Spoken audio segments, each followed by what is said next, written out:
नमस्कार साथियों, मैं आपका दोस्त रोहित बिसैया और आप देख रहे हैं युग वाणी टाइम्स। आज हम मौजूद है डॉक्टर नरेश अरोड़ा के क्लिनिक पे, जो हम आपको बहुत सारी जानकारियाँ देंगे बदलते मौसम को लेकर, बदलती स्किन को लेकर। आइए बात करते हैं। बहुत बहुत स्वागत है sir. Thank you very much dear. तो सर क्या बताना चाहोगे, जो बदलती ऋतुएँ हैं, एलर्जी हो जाती हैं कई तरीके की, उसके बारे में आप वेल, मौसम तो बदलेगा, मिजाज भी बदलेंगे। गर्मी के बाद बरसात और बरसात के बाद सर्दी। और यही वो समय होता है कि जब बरसात होती है तो ह्यूमिडिटी लेवल काफ़ी ज़्यादा बढ़ जाता है, 70 80 90% तक चला जाता है। और जब बारिश रुकती है तो यही वो समय होता है कि जब सारे जो जीव जंतु हैं वो बाहर आ जाते हैं, और उसके अंदर आपके मच्छर भी हैं और भी प्राणी हैं। उसमें बैक्टीरिया, वायरस सारे के सारे एक्टिव हो जाते हैं।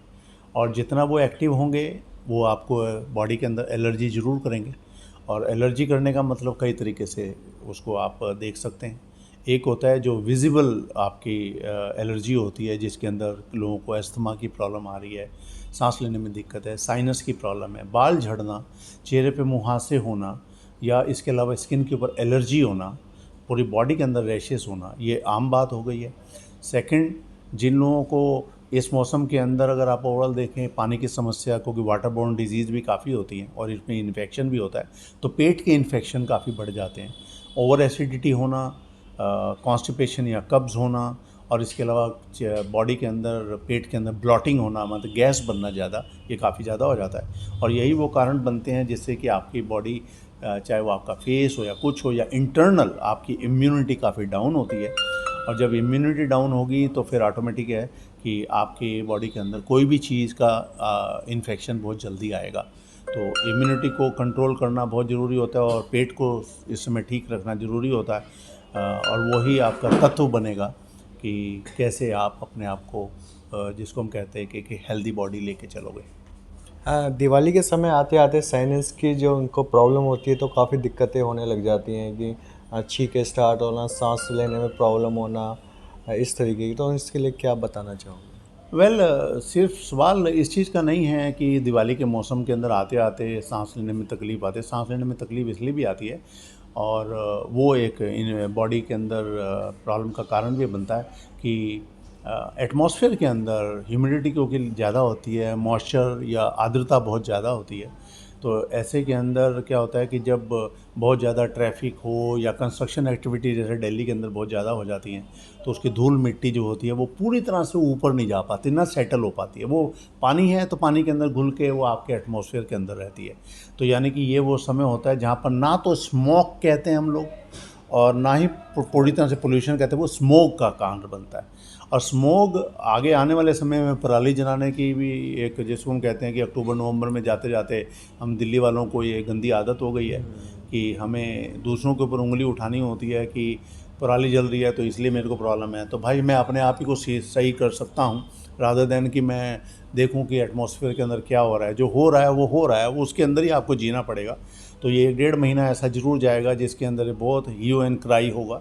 और स्मोक के कारण PM 2.5 तक, जो 2.5 है, वही अगर आपका 150 से ऊपर चला जाए, यानी कि दिल्ली में तो देखा 400 तक चला जाता है। तो अगर आपका पर्टिकुलर मैटर जिसके अंदर धूल मिट्टी के कण और पोल्यूशन के कण ज़्यादा हैं, तो अगर वो चीज़ें अगर आपको एटमॉस्फेयर में मिलेंगी तो आपकी बॉडी तो ख़राब होगी होगी उससे। बचाव की बात करें तो क्या बचाव? बचाव कई तरीके से कर सकते हैं। पहली बात तो यह है कि हमें हमेशा कहते हैं कि हर बीमारी की जड़ आपका पेट है। तो पेट को साफ़ रखने का एक ही तरीका होता है कि अपने खान पान के ऊपर पूरा ध्यान दें, और उसके अंदर आपके बॉडी के अंदर एसिडिटी ना होने दें, कब्ज़ ना होने दें, गैस ना बने, ऐसी खाना खाएं। तो लिक्विड खाना खाना, स्पेशली शाम के समय, रात के समय जब आप खाना खाते हैं, तो आप हैवी खाना नहीं खा सकते इस मौसम के अंदर। और स्पेशली अगर आपको एस्थमेटिक या साइनस की प्रॉब्लम्स हैं तो फिर तो आप बिल्कुल ही नहीं कर सकते। That's the first point. Second point, कि जब आप इस तरह का करते हैं तो उसका प्रिवेंशन भी ले सकते हैं। और प्रिवेंशन ही होती है कि गर्म भाप को सूंघें। जितना गर्म भाप को आप सूंघेंगे, एटलीस्ट दिन में 2 बार 5-5 मिनट के लिए, तो आपको देखेंगे आपका चेस्ट रिलीज होगा, कंजेशंस ख़त्म होंगे, थ्रोट कंजेशन ख़त्म होंगे, इवन नाक के जो है सर्दी जुकाम खांसी वाले जो है वो ख़त्म होगा। फोरहेड के अंदर आपको पेन रहता है डेफिनेटली है। आप स्टीम लेना शुरू करेंगे तो फ़र्क पड़ेगा। जोड़ों के दर्दों के ऊपर इसका बहुत बड़ा फ़र्क पड़ता है स्टीम लेने का।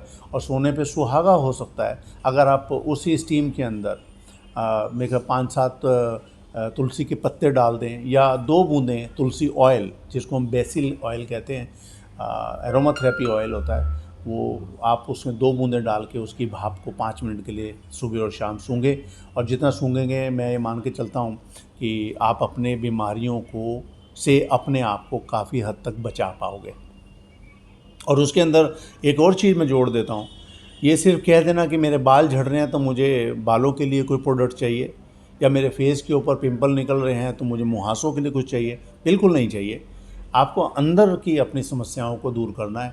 तो बाल भी झड़ रहे होंगे तो भी तुलसी ऑयल काम करेगा, चेहरे के ऊपर मुहासे निकले हैं तब भी तुलसी ऑयल काम करेगा।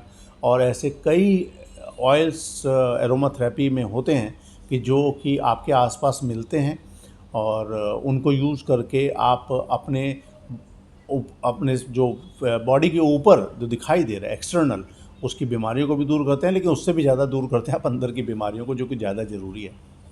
बहुत बहुत धन्यवाद सर इतनी सारी हमें जानकारी देने के लिए। Thank you.